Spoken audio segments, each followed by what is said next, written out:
गेलै हमरा रह गेलै इहे ता काम रो बैठ के कहलम में ओगरै छी हमरो रे जाइ छी भोर त जाइ छी भोर त क दै छी शाम रो बैठ के गाछी में ओगरै छी हमरो बैठ के गाछी में ओगरै छी हमरो। रूपम रिकॉर्डिंग स्टूडियो जीवन चौक मधुबनी। कंचन इब्राहिमपुर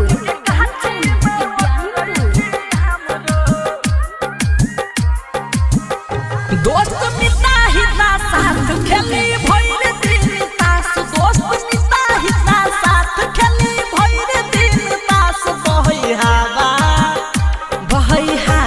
तो नहीं गिरै घाम हो बैठ के गाछी में ओगरै छी हम हो जाइ छी भोर त क दै छी शाम हो बैठ के गाछी में ओगरै छी हम हो बैठ के गाछी में ओगरै छी हमरो ओगरै छी हमरो। कंचन इब्राहिमपुर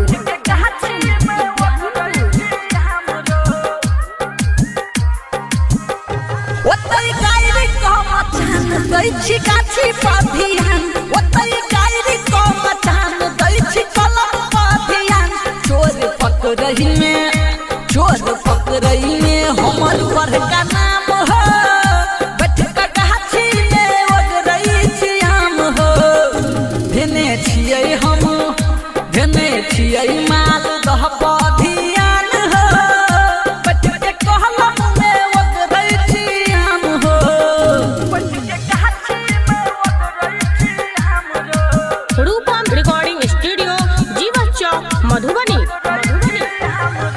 कंचन इब्राहिमपुर